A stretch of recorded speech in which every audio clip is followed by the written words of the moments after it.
की भारत माता की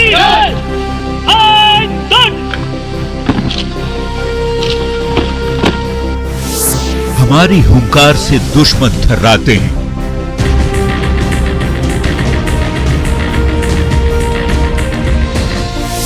हमारी दहाड़ से दिल दहल जाते हैं।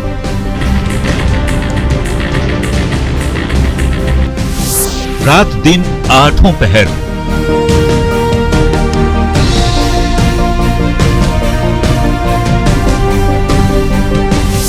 रहती है सतर्क नजर।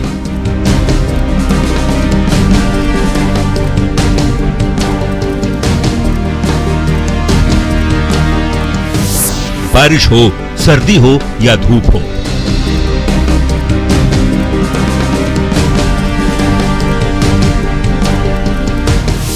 मौसम का कैसा भी विकराल रूप हो,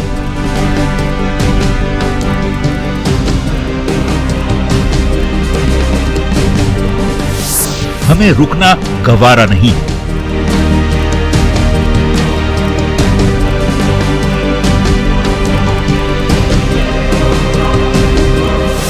थक जाएं, धर्म हमारा नहीं है।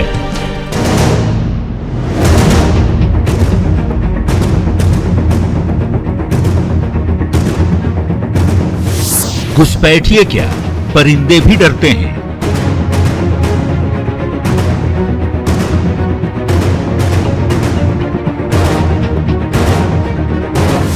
हमारी नजर से वो भी नहीं बचते हैं।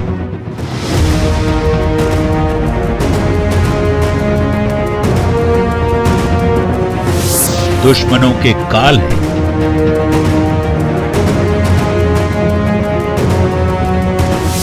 मां भारती के लाल है।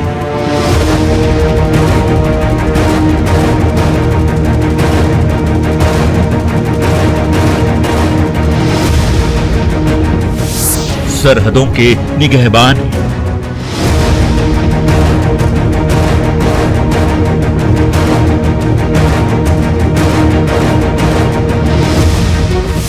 हिंदुस्तान की शान है।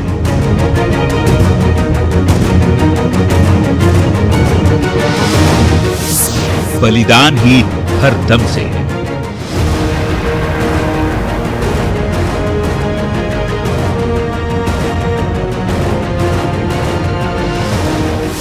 ताकत वतन की हमसे है। नमस्कार, आप देख रहे हैं हमारा खास कार्यक्रम ताकत वतन की हमसे है और मैं हूं आपके साथ पूनम शर्मा। आज हम पहुंचे हैं देश की सबसे बड़ी बॉर्डर लाइन, ये है सूर्यनगरी जैसलमेर, जिसकी 512 किलोमीटर की सीमा पाकिस्तान से लगती है। लेकिन डरने की कोई बात नहीं है, क्योंकि हमारे यहाँ पर बीएसएफ के जवानों की मुस्तैदी इतनी है कि कोई परिंदा भी पर ना मार पाए। तो फिर ये दरिंदे, आतंकी घुसपैठिए घुसपैठ कर जाए, ये नामुमकिन है। हम सीमा के प्रहरी हैं, हम सीना तान खड़े, हम भारत के गौरव की बन के पहचान खड़े। हम सीमा के प्रहरी हैं, हम सीना तान खड़े, हम भारत के गौरव की बन के पहचान खड़े। भारत के हर प्रांत से आए बहादुरों का दल, हम हैं सीमा सुरक्षा बल, हम हैं सीमा सुरक्षा बल, हम हैं सीमा सुरक्षा बल, हम हैं सीमा सुरक्षा बल। हम अपने घरों में चैन से सोते हैं, क्योंकि वो जागते हैं दिन रात। जहां परिंदे भी पर नहीं मार सकते, वहां दुश्मनों की क्या बिसात।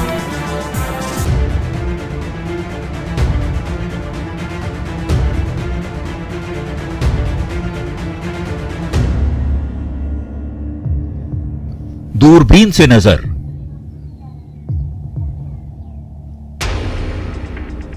हाथों में ट्रिगर,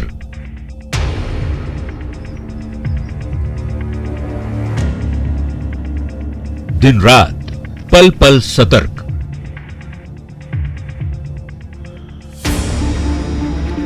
दिल में मर मिटने का दम।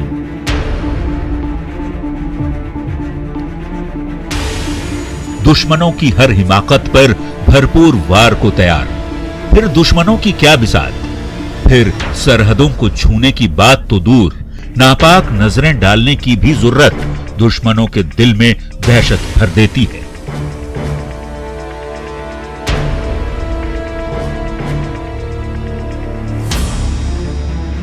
स्वर्ण नगरी के नाम से मशहूर जैसलमेर में पाकिस्तान से लगती 512 किलोमीटर की लंबी सीमा की पहरेदारी में सीमा सुरक्षा बल के इन जवानों को न दिन की चिंता रहती है और न रात के अंधेरे का डर। इन्हें तो बस फिक्र है हिंदुस्तान की सरहदों की रक्षा की।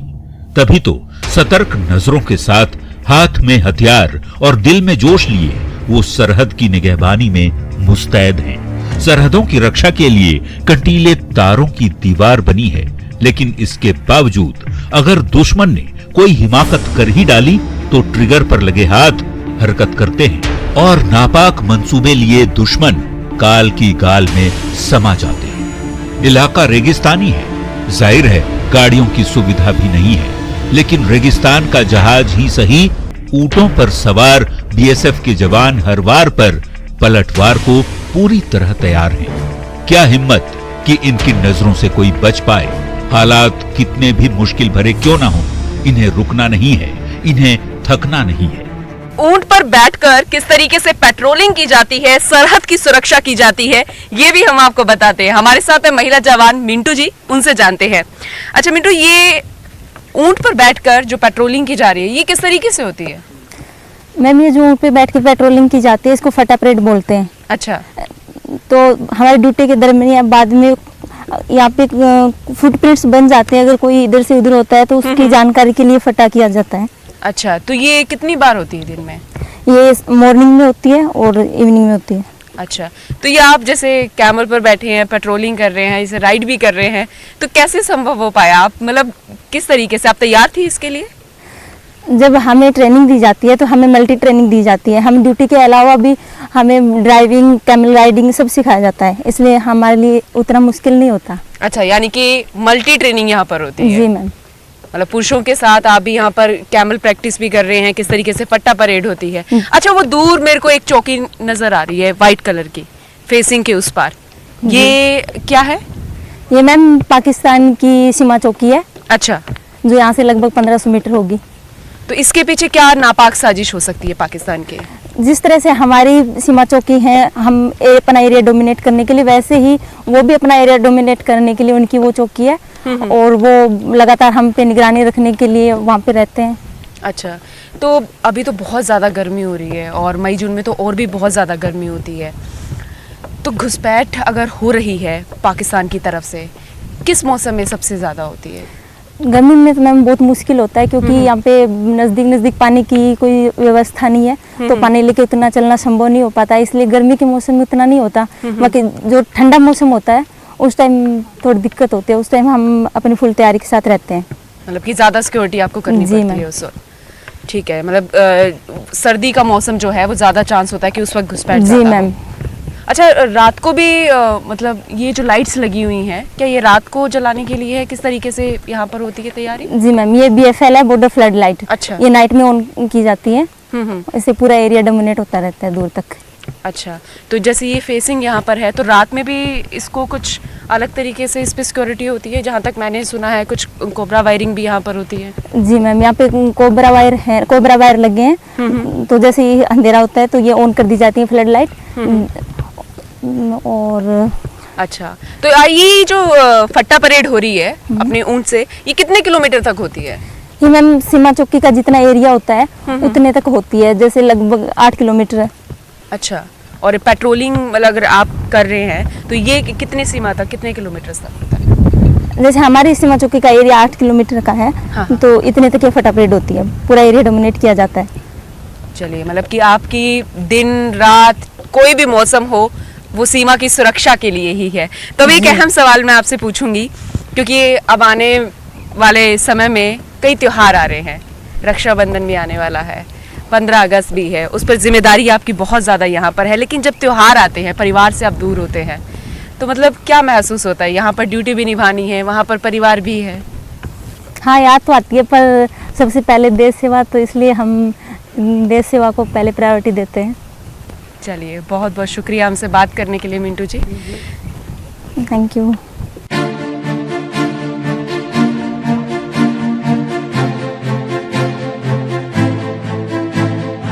सीमाओं की सुरक्षा में तैनात इन जवानों के दिन की शुरुआत होती है परेड के साथ, ताकि इनकी चुस्ती फुर्ती बरकरार रहे। परेड के बाद सुबह का नाश्ता और फिर निकल पड़ते हैं पेट्रोलिंग के लिए। तो इन जवानों के ब्रेकफास्ट का टाइम हो गया है, लेकिन हम ये जानेंगे कि आखिर ये अपनी डाइट में क्या लेते हैं।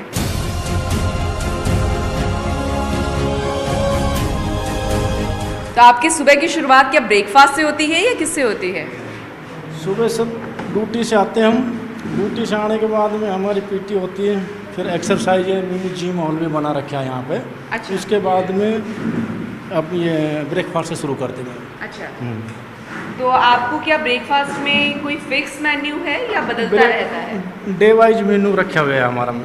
अच्छा, तो मतलब बदलता भी रहता है? हर दिन अलग अलग चीज़ मिलेगी, सब मिलता है। अच्छा, तो कितने बजे ब्रेकफास्ट होता है? 7 सवा 7 के समथिंग।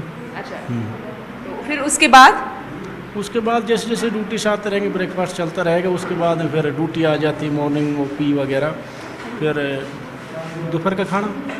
ठीक है, दोपहर का खाना कितने बजे? मेन्यू के अनुसार होता है। अच्छा, वेज नॉन वेज जो भी। वो कितने बजे होता है?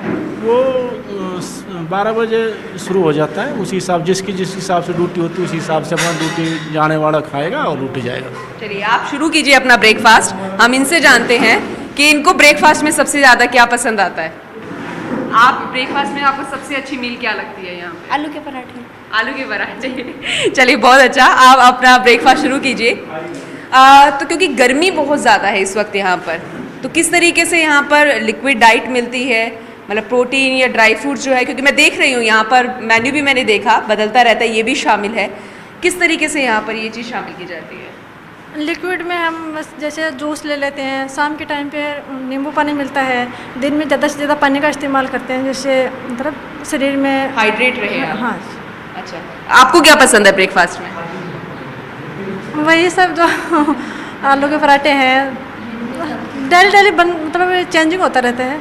अच्छा, जैसे मतलब सुबह ब्रेकफास्ट में अलग मतलब डेली अलग अलग ब्रेकफास्ट बनता है। हाँ। ये नहीं है कि एक ही ब्रेकफास्ट डेली चलता रहता है। अच्छा। उसमें प्रोटीन भी है, सुबह दूध भी मिलता है और अच्छा मिलता है ब्रेकफास्ट। चलिए, बहुत अच्छे थे। आप अपना ब्रेकफास्ट शुरू कीजिए, मैं आपको ज़्यादा परेशान नहीं करूँगी। आप बताइए, आपको सबसे ज़्यादा क्या पसंद है अपनी डाइट में? उपमा। उपमा? बिल्कुल। अच्छा, तो लंच कितने बजे होता है? समथिंग 1 बजे। अच्छा, मतलब 12:30 1 बजे? हाँ बिल्कुल, जब ड्यूटी से आते हैं 12 बजे के बाद, तब 12:30 के समथिंग लंच कर लेते हैं। अच्छा, मैं कुछ जवानों से बात कर रही थी, वो कह रही थी कि हमारी शुरुआत बैड टी से होती है, फिर कुछ जिम भी करते हैं, कुछ प्रैक्टिस करते हैं। आप भी करते हैं एक्सरसाइज? हाँ बिल्कुल, टाइम मिलता है तो ज़रूर करते हैं। अच्छा, हाँ बिल्कुल। चलिए, बहुत अच्छा, आप भी अपना ब्रेकफास्ट शुरू कीजिए, हम इनसे जानते हैं। तो सर्दियों में भी ब्रेकफास्ट यही मेन्यू रहता है या फिर उसमें बदलाव आता है? उसमें जैसे अंडा मिलता है हम लोगों को, और बस यही मेन्यू के हिसाब से बनता है डेली। चलिए, आप अपना ब्रेकफास्ट कीजिए, मैं आपको ज़्यादा परेशान नहीं करूँगी। विपरीत हालात और परिवार से हजारों किलोमीटर दूर बीएसएफ के इन जांबाज जवानों को भी मनोरंजन की जरूरत तो होती है, लेकिन इसके लिए भी ये किसी के मोहताज नहीं। नाल चढ़ाई, झाल उठाया और शुरू हो गया गाना। नफरत की लाठी तोड़ो, लालच का खंजर फेंको, जिद के पीछे मत दौड़ो, तुम देश के पंछी हो देश प्रेमियों, आपस में प्रेम करो देश प्रेमियों, मेरे देश प्रेमियों, आपस में प्रेम करो देश प्रेमियों। मीठे पानी में जहर ना तुम घोलो, जब भी कुछ बोलो सोच के तुम बोलो, भर जाता है गहरा घाव जो बनता है गोली से, पर वो घाव नहीं भरता जो बनी है कड़वी बोली से। दो मीठी बोल कहो मेरे देश प्रेमियों, आपस में प्रेम करो देश प्रेमियों। मेरे देश प्रेमियों, आपस में प्रेम करो देश प्रेमियों। ए शान तिरंगे की हम जान नहीं देंगे, दे देंगे जान अपनी कश्मीर नहीं देंगे, दे देंगे जान अपनी कश्मीर नहीं देंगे।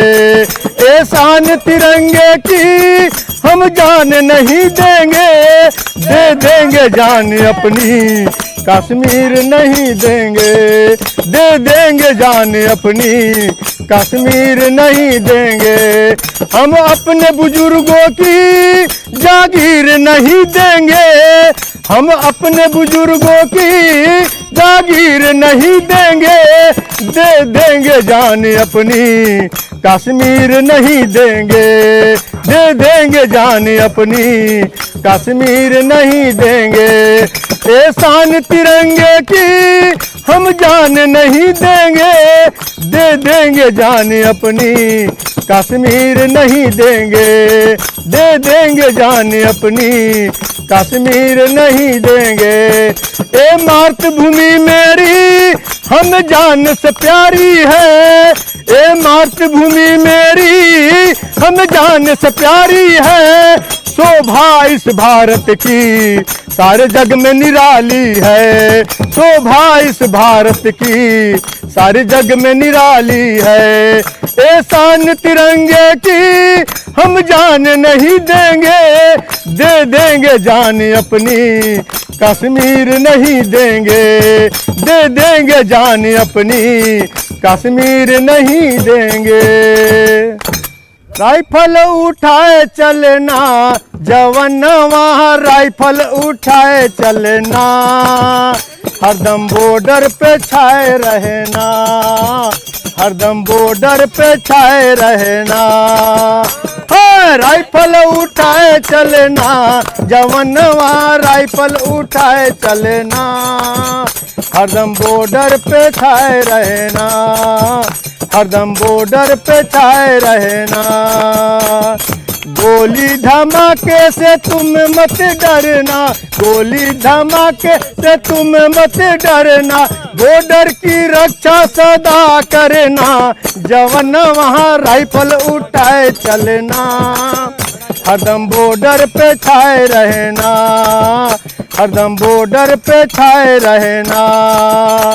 लड़ाई लगे तो घर मत जाना, लड़ाई लगे तो घर मत जाना, बॉर्डर की रक्षा सदा करना, जवान वहाँ राइफल उठाए चलना, हरदम बॉर्डर पे छाए रहना।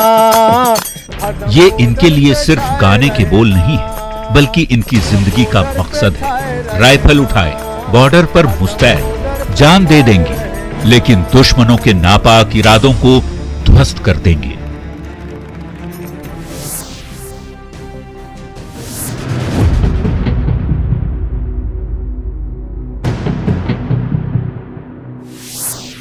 आसमान भले ही आग उगले, सर्दी बेहद सताए, बादल गरजे, बिजली तड़पे, आंधी बहुत डराए, हम तो हैं सरहद के रक्षक, कोई सीमा लांघ न पाए।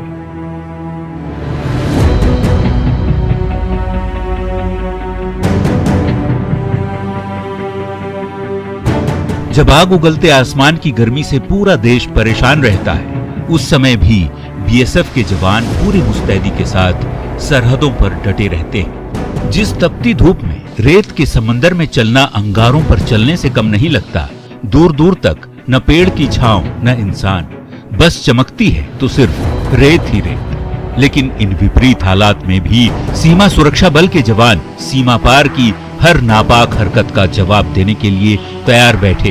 तपती धरती पर भी इनके कदमों को कोई रोक नहीं सकता, क्योंकि अगर ये रुक जाएंगे, अगर ये थक जाएंगे, तो दुश्मनों के नापाक मंसूबों को कौन ध्वस्त करेगा। तभी तो अंधेरा होते ही जहां इंसान से लेकर जानवर अपने अपने घरों बाड़े में चैन की नींद सोते हैं, ये सतर्क निगाहें दुश्मनों की गतिविधियों पर पल पल नजर रखती है। हाथ में वेपन लिए ये जवान जो है सरहद की सुरक्षा के लिए दिन भर नजर आते हैं। हमारे साथ ये जवान है, इनसे जानते हैं किस तरीके की पेट्रोलिंग की व्यवस्था यहाँ पर रहती है। सर, सबसे पहले आपसे जानना चाहेंगे कि जब ये टुकड़ी निकलती है सुरक्षा के लिए तो कितने सिपाही होते हैं? नमस्ते मैम। हमारे सिपाही 8 से 10 के जवान हमारे साथ होते हैं, पर्सनल वेपन के साथ, और कुछ स्पेशल इक्विपमेंट भी हमारे पास होते हैं। और स्पेशल इक्विपमेंट जैसे मोनोकूलर वगैरह, और नाइट में पेट्रोलिंग निकलती है हमारी, उसमें मोनोकूलर होता है, HHTI में हम ऑब्जर्वेशन देखते हैं, काउंटर पार्ट की पूरी एक्टिविटीज़ को जो जज करते हैं, और जैसी सिचुएशन होती है ऊपर कमांडर को बताते हैं, उसका रिपोर्ट देते हैं। तो अभी आपके हाथ में कौन सा वेपन है? ये हमारा पर्सनल वेपन है। ठीक है, क्या नाम है इसका? इंसास। सब। तो अभी फिलहाल जैसे ये वेदर है, अभी गर्मियों का मौसम है और सर्दियों के मौसम, क्योंकि कहते हैं कि यहाँ पर गर्मी भी बहुत ज्यादा होती है और सर्दियाँ ही भी उतनी होती है, तो कितनी चुनौतियाँ आपको लगती है? चुनौती तो बहुत है, लेकिन उसी में हैबिट में हो जाते हैं सब। उस जितनी गर्मी है उसमें गर्मी के हिसाब से, और जैसे अब जैसे गूगल लगा रखे है, मास्क हटा रखे है, और इससे पहले जून जुलाई में तो और भी गर्म मौसम होता है, तो उसी हिसाब से सब मौसम में ढल जाते हैं। ठीक है। तो आपकी मैं अभी यूनिफॉर्म भी देख रही हूँ, क्योंकि इसका शायद फैब्रिक जो होता है, कपड़ा है, वो भी महत्वपूर्ण रोल अदा करता है ऐसी गर्मियों में, क्योंकि इतनी गर्मी है यहाँ पर, मेरा तो रुक पाना मुश्किल है। आप किस तरीके से डेडिकेट होकर यहाँ पर मुस्तैदी से खड़े रहते हैं? ऐसे ही कि सब हैबिट में आ जाता है, जो जैसे करेंगे वो कोई इसमें कोई ज़्यादा दिक्कत नहीं आती है। सब जैसे अपना हैबिट में आ जाता है। धूप है तो धूप का भी धीरे धीरे करके शुरू फर्स्ट में आते हैं तो सबको थोड़ा लगता है, बाद में सब उसी हिसाब से सेट हो जाते हैं। तो क्या यूनिफॉर्म भी उसी तरीके से बनाई जाती है कि सर्दियों में अलग, मई जून में अलग? सर्दियों के लिए अलग से ड्रेस है और मई जून के लिए अलग से ड्रेस है। जैसे अब गर्मी है तो गूगल से फेस मास्क ये पटके लगाना पड़ते हैं, और सर्दी के माई जैकेट वगैरह पहनना पड़ता है। ठीक है। तो जब आप यहाँ पर पेट्रोलिंग के लिए जाते हैं तो कितने किलोमीटर तक की पेट्रोलिंग होती है? पेट्रोलिंग हमारे 8 से 10 किलोमीटर तक की हो जाती है। अच्छा। तो और किन चुनौतियों का आपको सामना करना पड़ता है पेट्रोलिंग के दौरान? चुनौतियाँ तो इधर को इतना ज़्यादा नहीं है, बस यही है कि थोड़ा दिन में जो पेट्रोलिंग निकलती है उसमें धूप ज़्यादा बढ़ जाती है, सुबह वाली पेट्रोलिंग में तो इतना ज़्यादा चुनौती नहीं होती है। अच्छा। हाँ, दोपहर में जब जाते हैं तो ज़्यादा गर्मी है, मौसम है, इसकी वजह से प्रॉब्लम आती है। बाकी तो सब हैबिट में है, ऐसा कोई कुछ नहीं है। अच्छा। और ज़्यादा कोई दिक्कत वाली बात नहीं। सर, यहाँ पर कहते हैं कि सांप, बिच्छू हो गए, जंगली जानवर हो गए, ये बहुत ज्यादा निकल जाते हैं। ये मिट्टी कलर का सांप होता है, बैंडी सांप बोलते हैं उसको। वो पता भी नहीं लगेगा, अगर गलती से कहीं रुक गए तो इंकलेट वगैरह इसलिए लगा के रखते हैं कि वो काटे तो उसका असर न हो। अच्छा। बाकी बिच्छू तो चलते चलते भी ऊपर चढ़ जाता है, 2-3 केस हो भी लिए, बिच्छू काट भी लिया था बंदों को। अच्छा। तो फिर किस तरीके से व्यवस्था की गई थी? इधर अपना क्या नाम तन्नोट माता में मीनिया माई रूम है, वहाँ भेज देते हैं। चलिए ठीक है, आप अपनी सरहद की सुरक्षा कीजिए, क्योंकि आप लगातार लगे हुए हैं। जैसलमेर में पाक से लगती 512 किलोमीटर की सीमा की रक्षा के लिए बीएसएफ की करीब 150 चौकियां बनी हुई हैं, जिन चौकियों पर 7,500 से भी ज्यादा जवान दिन रात अपनी सतर्क निगाहों से सीमा पार की गतिविधियों पर नजर रखते हैं। 500 किलोमीटर लंबी सीमा है तो हालात भी अलग अलग है। कोई चौकी जंगलों से घिरी है तो कोई रेतीले धोरों से। पूरा इलाका रेगिस्तानी होने के कारण तेज धूप और लू के थपेड़ों तो जवानों को सहने ही पड़ते हैं। रेत के कारण रातें भी बेहद सर्द हो जाती हैं। सर्दियों के दिनों में तो पारा माइनस में चला जाता है। बावजूद इसके जवान पूरी तत्परता के साथ कर्तव्य पथ पर डटे रहते हैं, क्योंकि उनका कहना है कि आसमान आग उगले या सर्दी सताए, बादल गरजे, बिजली तड़पे, आंधी डराए, वो हर हालात के लिए तैयार है, क्योंकि वो सरहदों के रक्षक हैं और उनके रहते किसी की क्या मजाल जो सीमा लांघने की जरूरत कर सके। एक छोटे से ब्रेक के लिए रुकेंगे, लेकिन आप कहीं जाइएगा मत, क्योंकि ब्रेक के बाद आपको दिखाएंगे कि किस तरीके से बीएसएफ की महिला जवान सुरक्षा करती हैं, कितनी तैयारियों के बीच और घर से दूर किस तरीके से वो यहाँ पर बैलेंस बनाती नजर आती हैं। एक छोटे से ब्रेक के बाद।